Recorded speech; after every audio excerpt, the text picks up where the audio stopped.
Shri Sai master ప్రవచనములు పరమ పూజ్య ఆచార్య Shri Ekkirala Bharadwaj master గారు. ముందు మాట.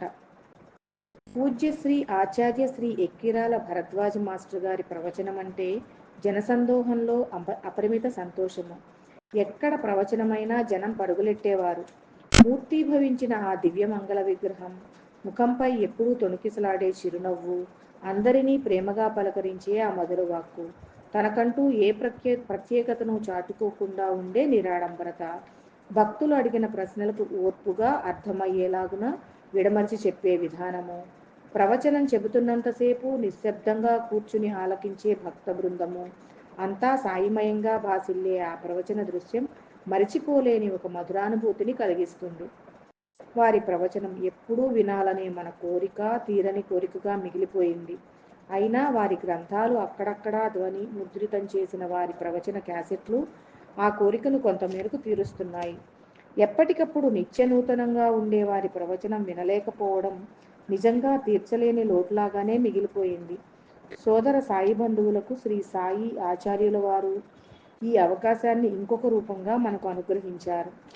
శిష్యుడు తన గురువుని కీర్తించాలని, ఆయన లీలలను బోధనలను 10 మందికి తెలియచెప్పాలని, 10 మందికి తెలియచెప్పేటప్పుడు తాను తెలుసుకోవాలని, తాను ఆచరించుతూ ఇతరులను ఆచరించమని ప్రోత్సహించాలని, ఇట్టి సమిష్టి సత్సంగ సాధన ఇహపర శ్రేయస్సును చేకూర్చడమే కాక లోకహితం కొరకు చేసే మహాయజ్ఞంగా రూపుదిద్దుకుంటుందని ఆచార్యుల వారు పదే పదే చెబుతుండేవారు. తాను నిర్దుష్టంగా ఆచరించి మనకు బోధించారు.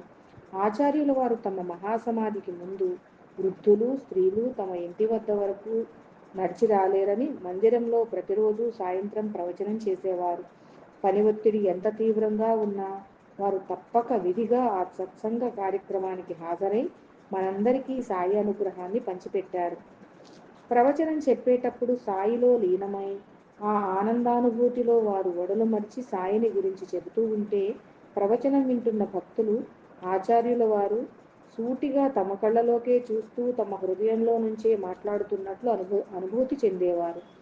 ఈ విషయం చాలామంది సాయి భక్తులు ప్రత్యక్షంగా అనుభవించారు. మరి ఆచార్యుల వారి వాక్ప్రభావమో లేక వారి యోగ బలమో తెలియదు కానీ ఆచార్యుల వారు ప్రవచనం చేసినంతసేపు ఎట్టి ఆలోచనలు మదిలోకి రావని, కనీసం తాము అడగవలసిన లౌకిక విషయాలు కూడా మర్చిపోయినామని ఎందరో సాయి భక్తులు తమ అనుభవాన్ని చెప్పడం నిత్య సత్యము. మాస్టర్ గారు ఎన్నో గ్రంథాలు రచించారు. అయితే ఇప్పుడు మీ ముందు ఉంచుతున్న ఈ గ్రంథానికి ఒక విశిష్టత ఉంది. ఎంతోమంది మహాత్ములు నిత్య జీవితంలో మనం ఏ విధంగా మసలుకోవాలో, కర్మాచరణ ఏ విధంగా ఉండాలో ఎన్నో విధాలుగా బోధించారు. కానీ అవన్నీ వంశపారంపర్యంగా వస్తున్న చందాన మనకు బోధించినవి. కానీ మాస్టర్ గారు చెప్పినవి తన జీవితంలో వారు ఆచరణలో చేసి చూపించి మనకు అందించిన గ్రంథం ఇది.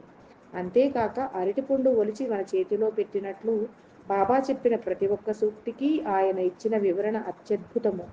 అసలు ఆలోచన అనే విషయాన్ని ఎలా ఆలోచించాలి అనే విషయాన్ని కూడా మాస్టర్ గారే ఆలోచించి దానిని ప్రశ్నించడం ఎలాగో ఆయనే ప్రశ్నించి చూపి దానికి సమాధానం కూడా శ్రీ సాయి మాస్టర్ గారే చెప్పిన మనకు అందించిన అపూర్వమైన గ్రంథం ఇది.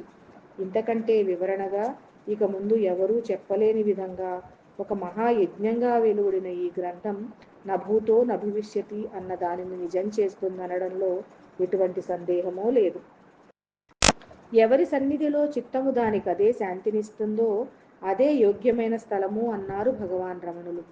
అపూర్వమైన అద్భుతమైన స్వరఝరిలో మనల్ని ఓలలాడిస్తూ శ్రీ సాయి మాస్టర్ గారు ఎంతో తపనతో మనకు అందించాలని, ఆ సాయినాథుని అనుగ్రహం మనకందరికీ కలగాలని, మనపై ఆయన కరుణతో ప్రేమతో అందించిన ప్రవచనములు అనే ఈ అమృత భాండాన్ని ఆస్తిక మహాజనులైన పాఠకులు తనివి తీరా చదివి ఆస్వాదించి ఆనందించి దానిని ఆచరణలో పెట్టాలనే సత్సంకల్పంతో మీకు అందించే ఒక పూజా విధి.